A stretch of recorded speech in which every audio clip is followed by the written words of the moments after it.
Jenny Goforth Hickerson, welcome to the Fieldswell Podcast.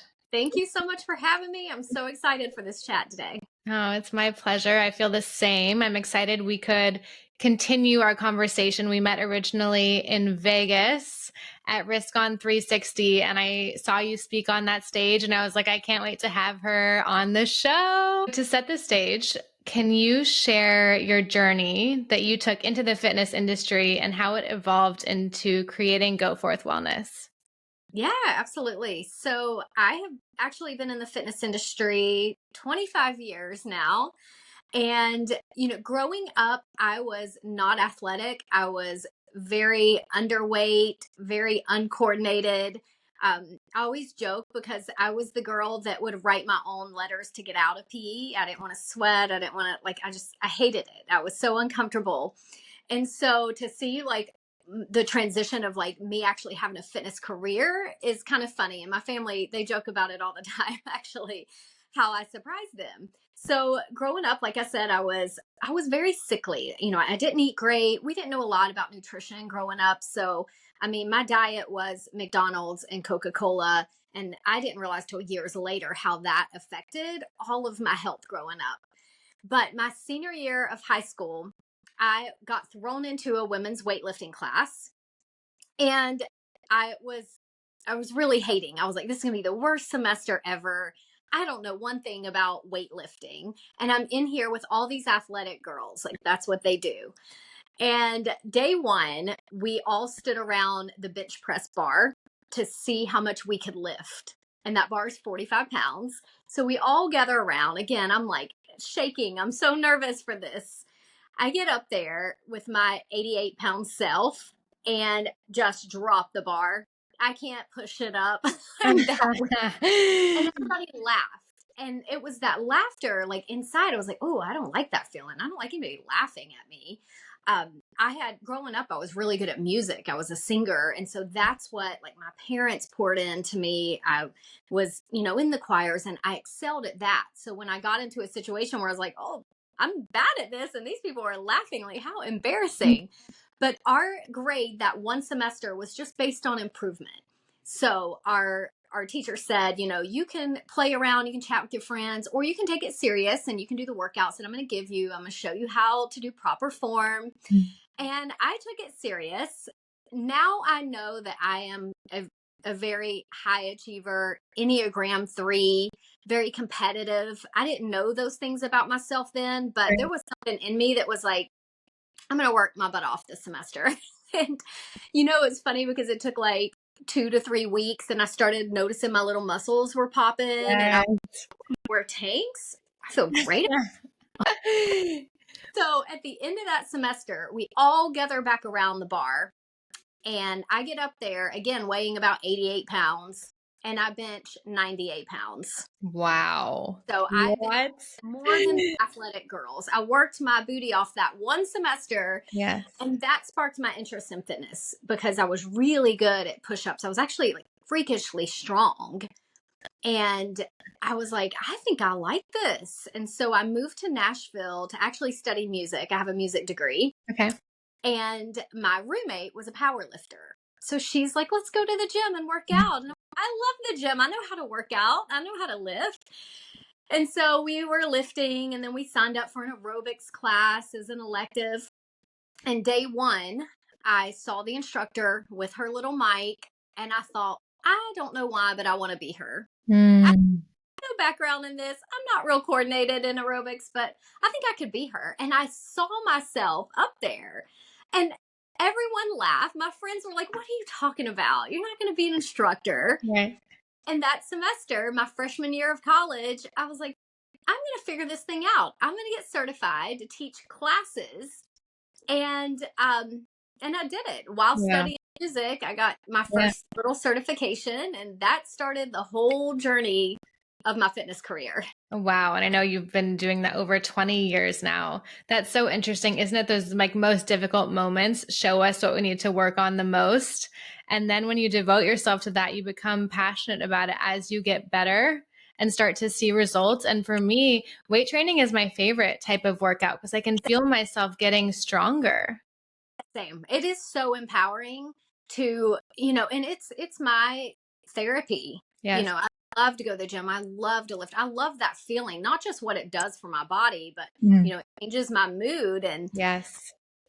love strength training. I'm with you on that. I'm glad you found that, in high school, because for me, I think I really got into weight training in my mid-20s, and I've been committed ever since. Yeah. I love choosing things that push me out of my comfort zone, which that Yes. class did, and I was kind of forced into it. And then teaching group fitness, when I started teaching, I was really bad at it. I mean, I didn't know, I still didn't have proper form in my Yeah. first classes that I taught. And, I had someone come in and take me under her wing. She had been in the industry forever. And she was like, look, I like you. You're going to be good. Let me help you. And so we would meet, once or twice a week. And she gave me the music I needed. And she showed me proper form. She told me how to run a class. And, had I not, there were so many moments over my career that I could have stopped. I could have Right. just quit. And I always listened to that gut, or had that visualization of seeing me actually reaching that goal and being Yes. good. And so I didn't recognize those qualities that I had in me for a very, very long time. I just knew this is what I want to do, and I'm going to go for it. And I'm not going to care what other people think. That vision is so important. And really, I'm with you. Like, as you start to build and become the person you desire to be, you have to let go of the opinions of others, because no one can see the vision like you can. Yeah, 100%. Yeah. Even after I got into, group fitness and teaching, I got certified in kickboxing. It was turbo kick back in the day. So very dancey. And I didn't like it. I didn't feel like I was good at it. It just wasn't my jam. But I had this certification, and gyms were needing turbo instructors. And so I did that for a little while, but I would go to gyms and take other people's classes. And I walked into a class one day, and there was a girl shredded to pieces in a kickboxing class. And she looked so strong that I was like, I felt good at it. By the end of the class, I was like, I'm not that bad at kickboxing. And so I asked her at the end of the class, I'm like, so who are you certified with? Because this is the style I want to teach. Right. She goes, oh, I'm not certified in kickboxing. I'm a black belt. Wow. Well, I'm like, well, then I need to become a black belt. That's what I'm saying. Amazing. That weekend, I all of a sudden I was like, oh, martial arts would be so cool. That weekend, in my mid-20s, I call up all the schools around. I have no idea what the differences are between Taekwondo, karate, jiu-jitsu. I just knew I needed to get a black belt. Yeah. And so I call up these schools, and a Taekwondo school messaged me back and said, come on in this Saturday and take a free class. So I go in that Saturday, and I sign up, and I buy all the gear, and I map out that day, how long is it going to take me to get that black belt? Because that's my whole goal here. Yes. And they're like, well, in Taekwondo, you have a lot of belts, so it's very different than jiu-jitsu. So if you stay the course, 2.5 to 3 years, you can get that first degree. And that's if you're just in class, you're not missing a beat, you're not missing a test or failing a test. So that, for a long time, that became my passion. I was so, so passionate about that I'm an all or nothing person. So I was all in. Yeah. And that actually took me to becoming an instructor, to getting my third degree black belt. And then I took about 2.5 years to tour the US for a title, because I realized very quickly in this organization, which was the American Taekwondo Association, they're the largest in the world, that you can get a title of world champ. Even at my age, at that time I was hitting 30. Okay. So even in your 30s, you can get a world title. That's so cool. How do I do it? Yeah. So I traveled and I competed and I made friends, and it was the coolest experience. I love that time of my life because I definitely got out of my element. I was traveling by myself, renting cars by myself, things I'd never done being a small town girl. Right. And at the end of 2012, I competed. I was in the top 10 and I got that world title. So that perseverance I carried into everything else. Yeah. Yeah. It's almost learning that you can do anything you set your mind to. And I know we're both big on female empowerment, helping women tune into their desires, go after them, feel their best, look their best. And what I want to touch on, because I know this is something we talked about in Vegas, and I want to get deeper into it, is that being an empowered woman to me means being comfortable in who we are and having the ability to talk about things like the decisions we make in regard to our bodies. And you and I both are so into health and fitness and wellness and taking good care of ourselves. But then there comes this decision that we have both made, which is the decision either to get breast implants or to get them taken out. And I know this is such a big part of your story because it's something you've been through recently. And so I want to get deeper in because I know there are many women who listen to this show who are either thinking like, yes, that's a decision that I am facing now. It's something that I want, or perhaps I have breast implants and I think that they may be causing other symptoms in my life and I'm not sure what to do about it. Right. And my story, like you said, is fairly new. It's been 2 years that I made the decision, or basically was forced to get my implants out. And it's not a story I ever pictured myself sharing. I never told anyone that I even had implants before. I got them in my early 20s when I was doing the country music thing, and then into fitness, all the women were getting them. I remember my boss gave me as much time as needed to take off, and it was a new job I had as a trainer to go and get the surgery. So, and back then I was afraid of like, what are people going to think that, I don't want to look too big. I'm such a petite person. Like I had all these thoughts and fears of what other people were going to think even getting them. Right. So I had mine for 15 years and thought I'd never had any issues with them. And like I said, I was into Taekwondo. After Taekwondo, I went into bodybuilding. Like fitness was such a huge part of my life. And I put so much emphasis into my looks because you have to in those sports, especially bodybuilding, when you're on stage in a bikini. Yes. So I had my son at age 37 after being told I wouldn't have kids. And I was able at that point to balance my hormones. I was in the best shape of my life. And then I got pregnant. And then after him, I told my husband, I was like, let's hurry up and have one more before I'm like way too old to do this. So right at 40, I had my daughter, and it was during COVID, very stressful time. I was working a very, very high stressful job for a fitness company. And after having her, I kept thinking, no, I know my body. I'm going to give my body grace. And I'm going to come back when it's time. I'm not going to be that person that probably bounces right back after a baby. But after my daughter, I was so sick and I stayed inflamed. Even leaving the hospital, I looked like I was still pregnant. That did not go away.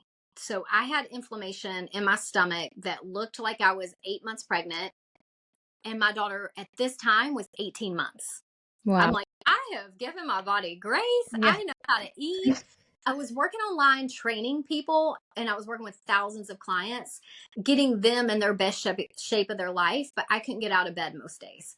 My energy was tanked. I was struggling with like 30 plus symptoms. And every single week I was deathly ill with something. Wow. Like crazy.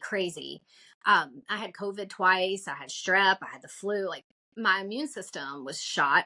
Yeah. Could not figure it out. Like my husband and I spent thousands of dollars on regular doctors, functional doctors, lymphatic therapy. I hired a coach in LA that was like a world renowned coach to help me balance. Nothing worked, and it baffled everyone. So the story gets good. Yeah. After 2.5 years, I was thinking about leaving the fitness industry. I'm like, I don't look the part. The company I was at, they were looking for a female face, and I wanted so badly to be that person. Like I know my stuff. I've worked my butt off for them. Yeah. And my body wasn't there, and I couldn't. Most days I would go to the gym. If I could make it to the gym, I would do a couple things, and then I'd lay on the ground. Like that was not me. Like I the most energetic person prior to all this, so at first I'm like, something happened in the birth. I don't know what's going on. It was a game of just guessing and spending money. And I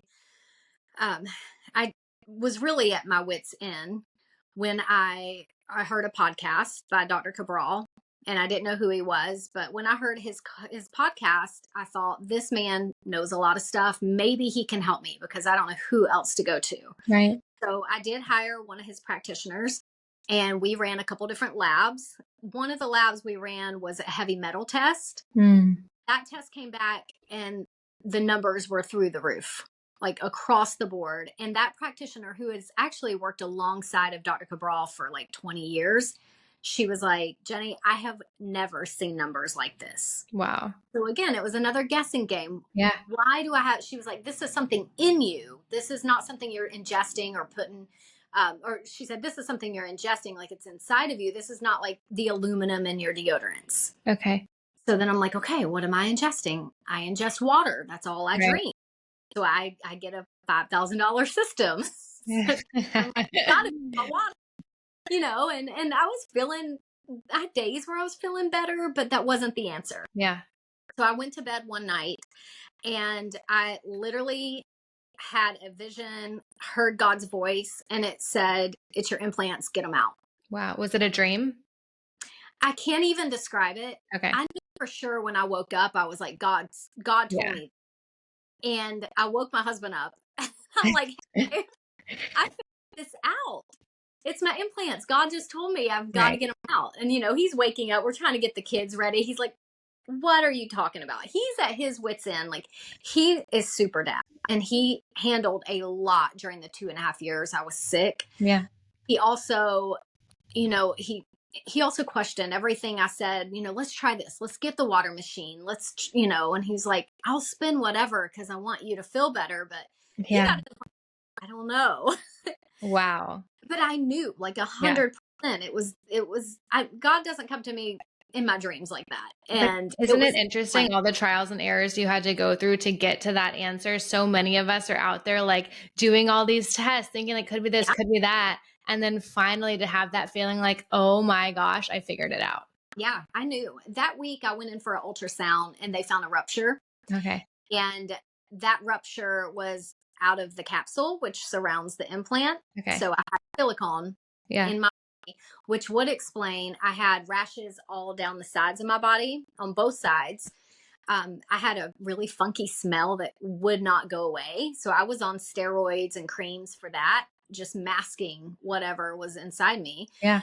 And, that was confirmation. Like knowing I had a rupture, I was like, okay, that makes me feel better about getting them out. Because I wasn't afraid. I loved what they looked like. Totally.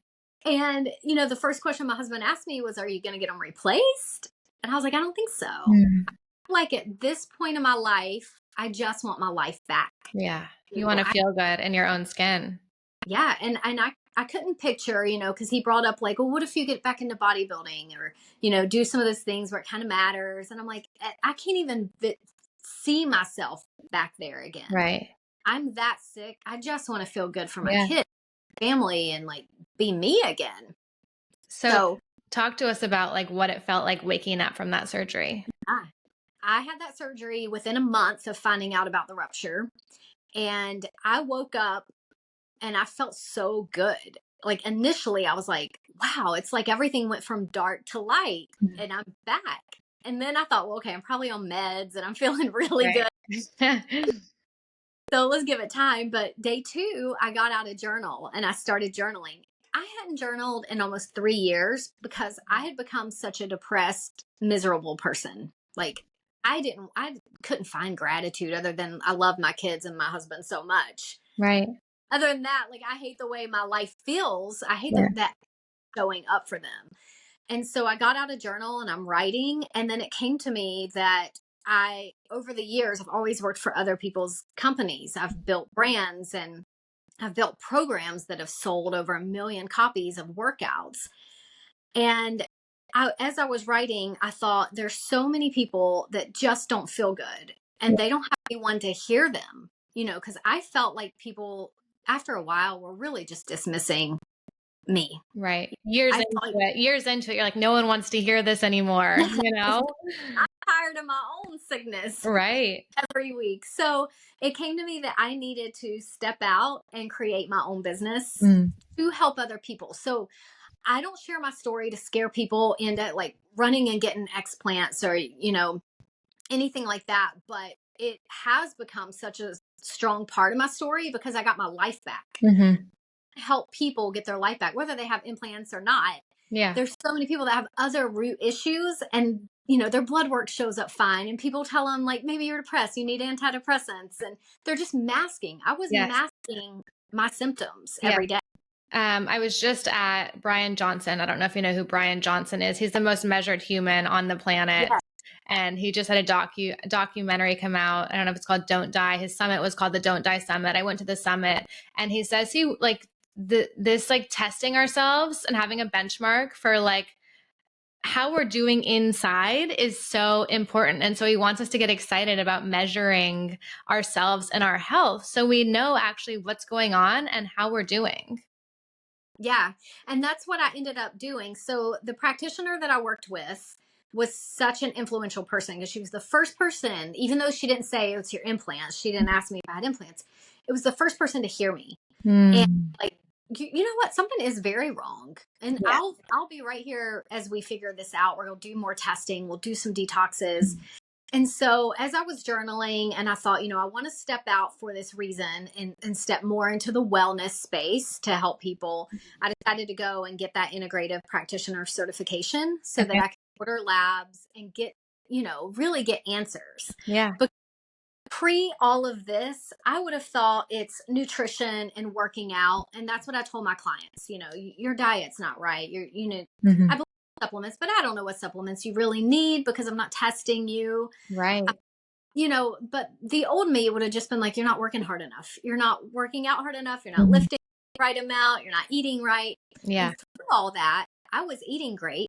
I was working out when I could.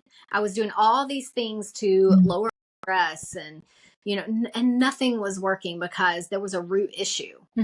So talk to us about now, for our listeners, it's so important you get your blood work done at least once a year. I don't know what you recommend, but what are some of the labs that you run with your clients and how have you incorporated the testing into your protocol? Yeah, absolutely. I love the hormone test that I do for women because it tests everything. It's a saliva test, so it shows more than just that snippet of blood work. And definitely once a year, get your blood work done. That also shows a lot. But the saliva test will test your cortisol and your hormones throughout the day. So you get a good picture of where you're at as you go. Do you crash at 2 o'clock in the afternoon? Or is your energy coming up at night, when the sun goes down, when it should be, your cortisol should be settling down at that time. So doing a full hormone test is one of the first things I recommend. I love the heavy metal test because so many people need to detox. Our liver gets overloaded. I'm actually in a detox right now. And once we do that liver detox, then we move in, look at mold, parasites, heavy metals, things that can still be contributing to how you feel. Yeah, so important. So I know we touched on cortisol. Stress amongst women and men is so big and a topic we all could use help like reducing. What are some of your de-stress protocols once you get that lab work back? Say you find like super high cortisol. What are some protocols or routines you recommend to your clients? Yeah, the crazy thing is they're so simple that you can do. I started grounding this year. I'm typically a person that likes hardcore workouts, lots of heavy lifting. And so for me to like breathe, just stop and breathe, go outside, but that's been a world changer for me and for my gut. But also after meals, walking for 10 minutes, getting that vitamin D. And if it's cold, I think right now we're at like 13 degrees outside. So it's a bit cold for me. But if I can get out for, 5 minutes and get that vitamin D, that's going to help. And then the biggest thing is sleep because it's so underrated and it's so simple. We need sleep. Women need more sleep than men. We need to go back to the basics. Our life is, as I've been told, to be built around sleep. And so for us to become professional sleepers, where that is our job to get that 8 or 9 hours of sleep every night, because so many of our stressors will go away if we are well rested. Right. Well, and here's the thing. When you're younger, so when I was doing music, I would play shows at 11 to midnight. and sometimes later. And then I had clients that I personal trained at 5 a.m. So I would pull all Wow. night often, and I felt great about it. But at the age, you can't do that same schedule. After I had my daughter, even though I was sick, I was trying to be super mom. And so I was working online literally 24/7, but also trying to have my toddler and my new baby. I burned out so fast. And I think that contributed to a lot of what was going on at that time. Mhm. And I thought, I can pull all nighters again. I used to do it. Not at 40 years old, I can't. Right. You know what's so funny is like when friends want to meet for dinner at like 7:30, 8 p.m. I'm like, that's really late. Can we do like 5 p.m., you know? It's funny, and I'm 31 now, but how much that changes from your 20s. I lived in New York City in my younger 20s. Like that was a different time, but I've just realized more and more like I need to do whatever I need to do to be my best self, because then I can be there for everyone else who also is trying to enjoy their experience and not be around someone who's stressed, who's angry, who's upset. So we can all do our job there with like just getting a better night's sleep. Yeah, 100%. Mhm. So, what is your approach? Say women have gone through health challenges, relational challenges, they're in a stressful time. How do you help them work through it and regain their confidence? Yeah. So I have different ways. I actually created an app that's called Goforth Wellness, where I have group coaching. So I'll do like a 3-week cortisol reboot, which is amazing. We start with a detox, but we talk a lot about mindset. Because if you're not in a good place and you say, I want to jump in this 6-week shred, or I want to, lose weight, but mentally you're not there, it's probably not going to be the right time or the experience. So if somebody is having bigger issues, then I work with them one-on-one, and that's where we do the lab test. But I think it all starts with your mind, where you're at in your life, how you feel about yourself, and doing little changes. I don't tell people jump in and, go work out 4 times a week. I meet them where they're at, Yeah. even with nutrition. Mhm. Everybody is under eating, and and they need to be eating, let's say they're eating like 1,200 calories and they need to be around 1,800. I don't just say, okay, tomorrow you're starting this meal plan at 1,800 calories. I'm Right. not built their system. Right? But I have I'm really good at now, since doing this a long time, really good about reading people on how far they need to be pushed, Mhm. what they need as far as their mental health and their workouts, nutrition, and all things to get them to their optimal health. So incredible. I'm excited for you and this program and for anyone who's able to tune into that with you. One of the scientists I tune into is Dr. Joe Dispenza. And I do a lot of his meditations in the morning to kind of start my day with intention. And one of the things he speaks on is having a clear intention and pairing it with an elevated emotion. And that has so much to do with mindset, because if you are not believing in yourself, if you're upset, if you don't feel good, if you have low energy, whatever you're looking to attract or do in your life, you're not in alignment with it. And so getting someone, meeting them where they're at, helping them raise their frequency, their energy, so that they're able to achieve whatever it is that they want. Right. And I've seen that. It's so cool to see the shift in somebody, when they come to me and they have doubts and like, I've done a program before, it didn't work. And to see someone start slowly getting that confidence, getting that energy, it's a game changer. Like I've seen people move into different positions in their job. I've seen people, find the love of their life, have kids when Yeah. they're me and was told they couldn't have kids. So it's really cool. It goes beyond, my programs sometimes are called like 6-week shred, but it's so much more than shredding, to get lean and to look good in a bikini. It's about shredding that fear and those doubts and those negative voices that we all have. But waking up and starting with gratitude and starting with intention is a game changer. And that will also level out your cortisol. Yeah. So, well, I was going to ask what your favorite thing was about Go Forth and what you do.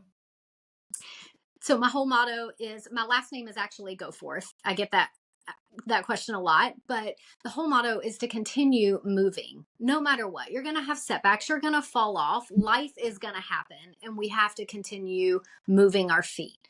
I always say, as you pray, move your feet. Don't pray and just wait for life to magically change. Keep moving towards being the person that you want to become. Yeah, that action is so important. As we begin to wrap up, what is one piece of advice that you would give to your younger self? I would say give yourself grace. Always listen to that voice, that inner voice that we all have. And so many times I did, but there are so many moments in my life and in my personal life that I got stuck, and I didn't trust that inner voice when I knew I needed to make moves that I weren't making, and I stayed stuck a very, very long time. Yeah. So my younger self, I would say, listen to that voice and don't be afraid. Don't overthink. Don't be afraid to make the moves. Just do it. Yeah. Yeah. Jenny, thank you so much for coming on today. Where can our listeners find you? I'm at Goforth Wellness. That is my app. And you can find me on Instagram at Goforth Wellness. Beautiful. Thank you so much. And I'll talk to you soon. Yes. Thank you so much for having me.